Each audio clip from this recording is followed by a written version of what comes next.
మీ business ఏదైనా మీ ఊర్లో promotion చేయాలంటే అది సుమన్ టీవీతోనే సాధ్యం. ఇప్పుడే సంప్రదించండి.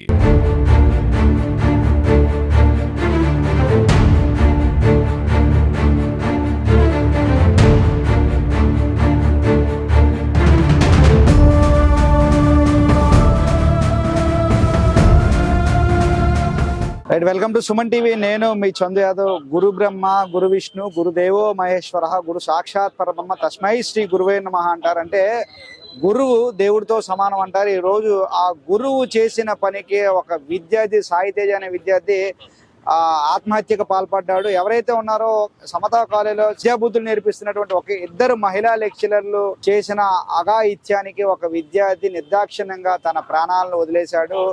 ఏదైతే ఉందో విద్యాబుద్ధులు నేర్పించాల్సిన మేడం ఎవరైతే ఉన్నారో ఆ మేడం విద్యాబుద్ధులు నేర్పించకుండా వేరే కోణంలో ఆ విద్యార్థిపై అఘాయిత్యం చేసింది. ఆ విద్యార్థిని ఆశపడింది. దీంతో ఆ విద్యార్థి ఒప్పుకోకపోవడంతో ఈరోజు ఒకసారిగా తను ఎంత చదివినా కూడా ఆ మార్కులు సరిగా వేయకుండా రాసిన రికార్డులు కూడా చింపివేస్తూ సరిగా పర్ఫామ్ చేయలేదంటూ లాస్ట్కి ఈ విద్యార్థి ఎవరికి చెప్పుకోవాలో తెలియక, ఈ విషయం బయట చెప్తే ఏం జరుగుతుందో తెలియక ఒక్కసారిగా ఆత్మహత్యకి పేలిపడ్డారు. దీనికి సంబంధించి ప్రస్తుతం విశాఖ ఎంవిపి దగ్గర ఉన్నటువంటి సమతా కాలేజ్ ఏది ఉందో అక్కడ ఉన్నాం ప్రస్తుతం. దీనికి సంబంధించి ఎవరైతే బాధితులకు న్యాయం చేయాలి, నిందితులను కఠినంగా శిక్షించాలంటూ కూడా అఖిల భారత విద్యా పరిషత్కు సంబంధించినటువంటి నాయకులతో పాటు తల్లిదండ్రులు కూడా ఈ సమతా కాలేజ్ దగ్గర బైఠాయించి నిందితులు ఎవరైతే ఉన్నారో వారిని కఠినంగా శిక్షించాలంటూ కూడా అంటారు ప్రస్తుతం. సో ఈ ఘటనకి సంబంధించి ఎవరైతే ఉన్నారో విద్యార్థి తండ్రి ఉన్నారు, ఒకసారి అడిగి తెలుసుకునే ప్రయత్నం చేద్దాం. స్వామి చెప్పండి, అసలు ఏం జరిగింది? ఏమనండి, నాకైతే ఎగ్జామ్స్ రాసిన ఫైల్స్ అన్నిటి మీద సంతకాలు పెట్టలేదని చెప్పారు మా అబ్బాయి.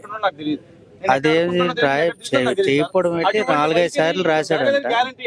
అవి క్యాన్సిల్ చేసేసి వీళ్ళిద్దరూ ఒకటయ్యి ఆయన ఏదో నంగేకంగా ఏదో చేశారట. మొత్తానికి ఈ స్టూడెంట్స్ అంటేనే మనకు తెలిసింది. మనకైతే అతను కూడా చెప్పలేదు, ఇది చెప్పలేదు, భయపడిపోయి ఒక దీంతో కాలేజీ కూడా రాకుండా వీళ్ళు పెట్టిన ఒక నోట్స్ ఉంటాయి కదా, అవన్నీ ఇంటి దగ్గరే కిడ్నీ బాగోలేదని అబద్ధం చెప్పి రాసుకుని అంత బాధ అనిపించి ఒకసారి అన్నిటి మీద ఫైల్ మీద మీ ఇద్దరు సంతకాలు పెట్టేస్తారని అయితే ఇందాక వచ్చాను. నేను వస్తే సాయితేజ ఫాదర్ అని చెప్పేసి కూర్చోమని ఏదో అలా చేయవలసింది చేసేసి ఒక 20 నిమిషాల్లో నేను ఫోన్ చేసి ఏ మేడం పేరు ఏంటంటే పేగ మేడం ఏదో భాగ్య మేడం ఏదో చెప్పారు. ఆ మేడం దగ్గర సంతకం పెట్టద్దు అన్నారు. మళ్ళీ ఫోన్ చేస్తే ఎత్తలేదు. ఈలోగా ఏం ఫోన్ వెళ్ళిందో, ఏం చేశారు, మీ నాన్నలు పంపిస్తే మాకేం భయమా, ఇంకా నీకు టార్చర్ ఉంటది అదేమన్నారు, మరి ఏం లంగేకం చేశారు, ఇలాగ ఫోన్ కాల్ ఎటు వెళ్ళిందో మాకు తెలియదు. మేము ఇంటికి వెళ్ళేసరికి వేసుకొని గొండు పెట్టి ఉన్నాడు. మేము వెళ్ళి కొట్టి తీసుకొని ఈ కుర్రోళ్ళందరికీ ఎలాగో మెసేజ్ అందింది. వాళ్ళు వచ్చి అందరూ పరుగులు వచ్చి బండ్ల మీద వచ్చి మన మెడికవర్కి తీసుకెళ్ళిపోయినా చనిపోయారని పోస్ట్ మార్టం చేయాలి బాబు, ఇది కేసు అవుతుందని చెప్పారు. కేజీ ఇచ్చి తీసుకెళ్ళాం. మార్చిలో ఉన్నాడు నా కొడుకు, చనిపోయాడు. అంటే ఇంత జరుగుతుంది, ఎప్పుడైనా సాయితేజ మీతో చెప్పడం నాన్న ఇలా జరుగుతుందని మీతో కానీ వాళ్ళ మదర్ తో కానీ డిస్కస్ చేయడం చెప్పారంట. 2 సార్లు మాయా వీళ్ళు చాలా టార్చర్ చేస్తున్నారు, అక్కడికి రారా అంటే అక్కడికి రాబుద్ది చేయట్లేదు నాకు ఇలాగా అనేసి. వీళ్ళు ఏంటంటే కిడ్నీలో చిన్న ప్రాబ్లం ఉంది, చిన్న టోన్ ఉంది అనగానే బాగోలేదంట అని చెప్పేసి నాంగీకి ఆపుతారని ఈ సిమ్ రాయొచ్చు అని చెప్పి ఐడియా మీద కూడా అతను ఇంటి దగ్గర రాశాడు అనమాట. సో ఇక్కడికి వచ్చిన తర్వాత మీరు ఫ్రెండ్స్ తో మాట్లాడారు కదా, అసలు ఎందువల్ల ఇలా చేశారని ఫ్రెండ్స్ ఏం చెప్పారు? వాళ్ళు ఏం చెప్తున్నారంటే వీళ్ళకి ఎప్పుడు నిండా ఉంది, నీకు చెప్పలేదు, మాకు చెప్పాడు, మాకు చెప్పేవాళ్ళు అన్నోళ్ళందరూ ఇప్పుడు అందరికీ చెప్పారు. పోలీసులకు చెప్పారు, సిఐ గారికి చెప్పారు, మీడియాకి చెప్తున్నారు. మేమే వెనకాడం. వాళ్ళకైతే లైంగికంగా ఉంది, టార్చర్ అయితే ఉంది, లైంగికంగా దాడి చేశారు. ఇది అందుకనే ఎన్నిసార్లు వర్క్ రాసినా సరే క్యాన్సిల్ చేశారు. అది మాత్రం వాస్తవం. మేము దేనికైనా రెడీగా ఉంటాం. వీళ్ళిద్దరి వల్ల జరిగిందని చెప్పి ఫైనల్ గా మీకు ఏం న్యాయం కావాలనుకుంటున్నాం? మాకైతే తగిన ఛాయిస్ జరగాలి. ఇంకొక అబ్బాయికి ఇలా జరగకూడదు. యాజమాన్యంతో సహా, ఈ పోలీసు వ్యవస్థ సహా నాకు న్యాయం జరగాలి. నాకు ఉద్యోగం చేసిన అబ్బాయి, చేతికంజన వచ్చిన అబ్బాయి చనిపోయాడు. ఇప్పుడు దీనికి సంబంధించి పోలీసులతో మాట్లాడారా? కాలేజ్ యాజమాన్యంతో మీరు ఏమైనా మాట్లాడారు? వాళ్ళు ఏం చెప్పారు? కానీ ఎవరు ఏమి ఇప్పటికొచ్చి ఇలా చేద్దాం అని కూడా లేదు. నిందితులు మాత్రం లోపల ఉంచారు.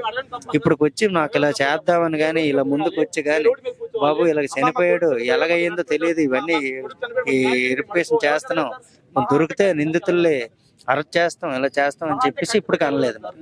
వాళ్ళు ఎక్కడ ఉన్నారు? ఎంతకీ ఆ టీచర్లు ఎక్కడ ఉన్నారు? ఇక్కడే ఉన్నారు, లోపలే ఉన్నారు. అలా నిందితులు ఇక్కడే ఉన్నారు, లోపటే ఉన్నారు. 9:30 టైం అంతా 10 అవుతుంది, అయినా సరే లోపలే లేదు.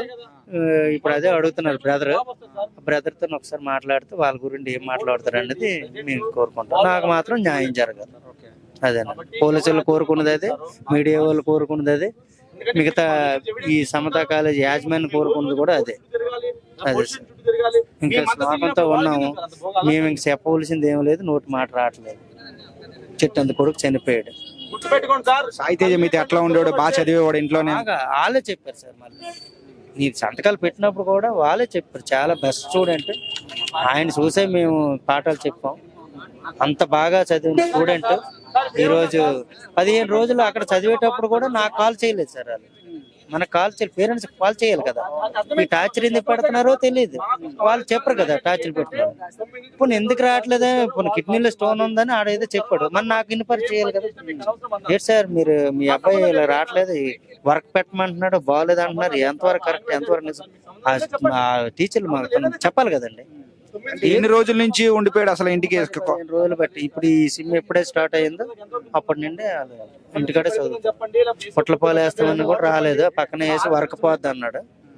ఆ తర్వాత మళ్ళీ నిన్న కూడా నాతో రా అంటే ఇంకా అక్కడికి రాబుద్ది వేయట్లేదు, మీరు వెళ్తే నిన్న ఇక్కడికి జిరాక్స్లు తీసుకోవడానికి వచ్చాడట, మేడంకి ఏదో పెట్టారట, చూసిందట కానీ రిప్లై ఇవ్వలేదంట ఆవిడ. ఇక్కడ దగ్గరికి వచ్చి కూడా నన్ను రమ్మన్నారు, నేను కొద్ది దూరంలో ఉన్నాను నాన్న, రేపు వెళ్ళి నేను సంతకాలు పెట్టిస్తాను అన్నాను. అలాగే మా మిస్సెస్, నేను వాళ్ళ మా అయ్య అందరం వెళ్ళాం, ఎంతమంది ఎందుకు వచ్చారని అన్నారు వాళ్ళు. అయిన తర్వాత యాక్షన్ తీసుకొని సంతకాలు పెట్టేశారు. పెట్టేసి వెంటనే సరైన ఓకేనని వెళ్ళిపోమన్నారు. ఆ తర్వాత మరి వాళ్ళ ఫోన్ ఏం చేసారో తెలీదు, వితౌట్ 18 నిమిషాలు సార్ అయిపోయింది. ఇది తండ్రి చెప్తున్న పరిస్థితి. నిజంగా చేతికి అందొచ్చిన కొడుకు అద్భుతంగా చదువుతాడు, మరికొన్ని రోజుల్లో మా కుటుంబాన్ని పెంచి పోషించుకునే బాధ్యత తన తీసుకుంటాడు అనుకున్నాం. కానీ ఈ రోజు ఎవరైతే విద్యా బుద్ధులు నేర్పించాల్సిన అటువంటి టీచర్లు చేసిన అఘాయిత్యానికి ఈ రోజు నా కొడుకు నాకు దూరం అయిపోయాడు, ఈ రోజు నా కొడుకు నాకు కాకుండా పోయాడు. సో ఇటువంటి ఘటన మరొక విద్యార్థికి రాకుండా మరొక తండ్రి ఇటువంటి పుత్రశోకం అనుభవించకుండా ఉండాలి. ఎవరైతే నిందితులు ఉన్నారో వాళ్ళని కఠినంగా శిక్షించాలి, నా కుమారుడికి న్యాయం చేయాలంటూ కూడా ఒక తండ్రి బాధపడతా ఉన్నాడు. నిజంగా ఇటువంటి ఘటనల పట్ల పోలీసులు దృష్టి సారించి ఇటువంటి కేచక టీచర్లని తగు బుద్ధి చెప్తారని అందరితో పాటు మనం కూడా కోరుకుందాం. మరిన్ని లేటెస్ట్ అప్డేట్స్ కోసం చూస్తూనే ఉండండి సుమన్ టీవీ. వీడియో జర్నలిస్ట్ రవితేజతో చందు, సుమన్ టీవీ, విశాఖపట్నం.